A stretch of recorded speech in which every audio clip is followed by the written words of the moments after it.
गौतम बुद्धाचा 9वा अवतार म्हणून केलेला स्वीकार. कारण गौतम बुद्ध ज्या वेळेला अडचणीचे व्हायला लागले आणि यज्ञसंस्थेमधल्या हिंसेला विरोध करायला लागले, त्यावेळेला यज्ञसंस्थेच्या पुरस्कर्त्यांना नेहमी त्रास व्हायला लागला. म्हणून पहिल्यांदा त्याला बाजूला टाकण्याचा प्रयत्न केला. तसंही होत नाही, कारण लोकमनामध्ये हिंसेबद्दल अतिशय तिटकारा निर्माण झाला. निष्कारण कशाला हिंसा करायची, आणि मग त्याचा स्वीकार केला. नुसता स्वीकार केला नाही तर 10 अवतारामध्ये त्याला 9वा अवतार करून टाकला. आमच्या जुन्या ह्याच्यात सांगितलेलंच आहे, आता काही सांगण्यासारखं राहिलेलं नाही. म्हणजे तो नुसता उमाळा असतो, तेही खरं नसतं. त्या दोन्हीचा अभ्यास करून त्या दोन्हीचं तारतम्याने ग्रहण करणं हा महत्त्वाचा भाग असतो. कुठल्याही संस्कृती, कुठली मग ती अभिजनांची संस्कृती असू देत किंवा जनांची संस्कृती असू देत, त्याच्यामध्ये सर्व उच्च उदात्त असं काही नसतं. कारण हा एक प्रवाह असतो माणसाच्या जगण्याचा, आणि त्या जगण्याच्या प्रवाहामध्ये बरं वाईट, उदात्त अनुदात्त असं सगळं लिहिलेलं असतं. फोकलोरचा आपल्याकडे अभ्यास जो सुरू झाला, लोकसाहित्य या शब्दासाठी फोकलोर हा इंग्रजी शब्द, आणि त्याचा अभ्यास सुरू झाला त्यावेळेस इंग्रजीमध्ये फोक हा शब्द जो आहे लोक या अर्थी, तो बऱ्याच वेळेला तुच्छतेने वापरला जातो, गौणत्वाने वापरला जातो.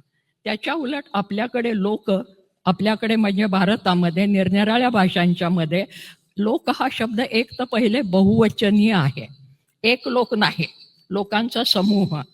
आणि त्या लोकांनी निर्माण केलेलं साहित्य म्हणजे समूहाने निर्माण केलेलं साहित्य. याचा अर्थ समूह एकत्र बसलाय आणि त्यांनी शब्द सांगितलाय तर साहित्य निर्माण झाले असं नाही. तर समूह मानसशास्त्र असं सांगतं की कलेक्टिव्ह अनकॉन्शियस, नकळत समाज मनामध्ये जे दडपलेलं असतं त्याचा आविष्कार करणारं एक जण कोणीतरी असतं, भाषाप्रभू असलेलं.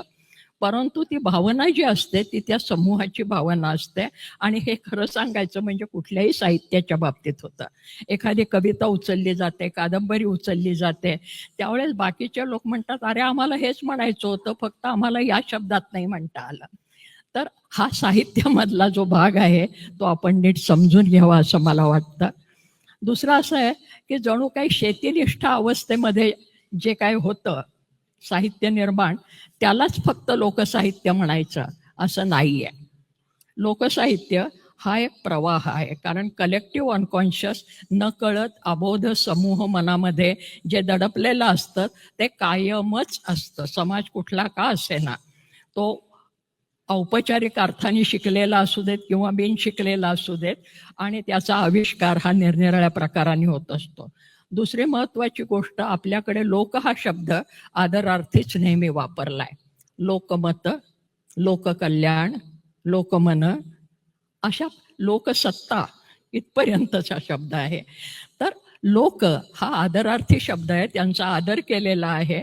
आणि लोकांच्या मध्ये जे प्रिय असतं, सर्वसामान्य लोकांच्या मध्ये, त्यांचा अभिजन परंपरा ज्याला आपण म्हणतो, उच्च परंपरा ज्याला आपण म्हणतात, ती नेहमी उसनवारी करत असते.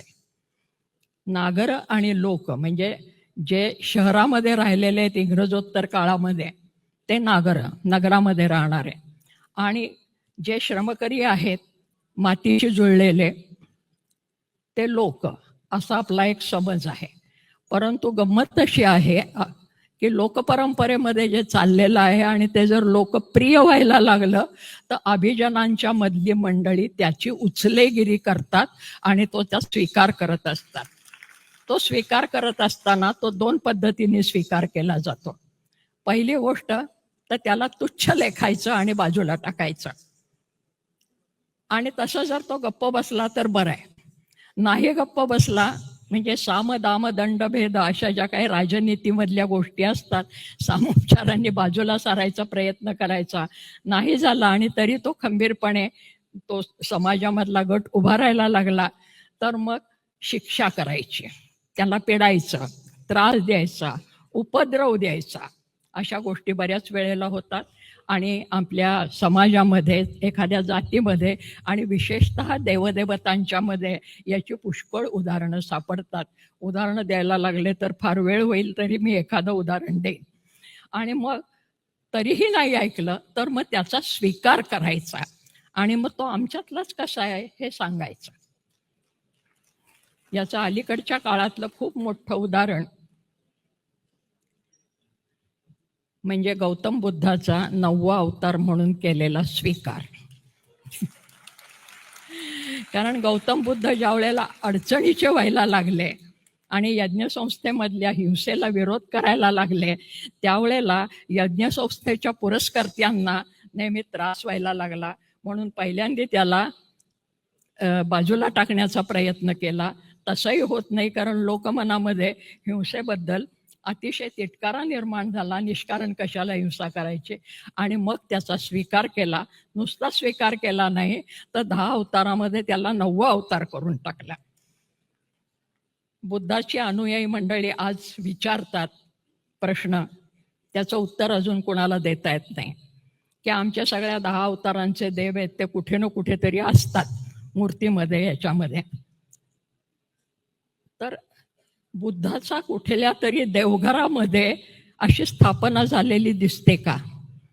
जे बुद्धाचे अनुयायी आहेत त्यांच्या घरामध्ये मूर्ती असते, पण आमच्या घरात गणपती असतो, राम असतो, सरस्वती असते, अन्नपूर्णा असते, अगदी खंडोबा बिरोबा सुद्धा असतात, यमाई जानाई जोखाईचे सुद्धा टाक केलेले असतात. ज्यांना देवता मंडल माहिती आहे, देवघर माहिती आहे, त्यांच्या लक्षात येईल. परंतु बुद्धाची मूर्ती आमच्या देवळामध्ये, आमच्या देवाऱ्यामध्ये बसवली आहे असं काही दिसत नाही. तर हे जे गौणत्व आहे, हे गौणत्व त्या परंपरेमध्ये असं चालत आलेलं असतं. एकीकडे स्वीकार तर करायचा काही जाचक होऊ नये म्हणून, आणि दुसरीकडे त्याला फार सन्मानही द्यायचा नाही, अशा कितीतरी गोष्टी सांगता येतील. किंवा मग आमच्या सगळ्या धर्मसंकल्पनेमध्ये किंवा एकूणच परंपरेमध्ये उच्च, नीच, उदात्त, अनुदात्त, पुण्य, पाप, पवित्र, अपवित्र अशा बऱ्याच संकल्पना येत असतात. आणि पहिल्यांदा त्याच्याबद्दल हेणकस्ता दाखवायची आणि त्याच्यानंतर मात्र त्याचा उदो उदो करायचा.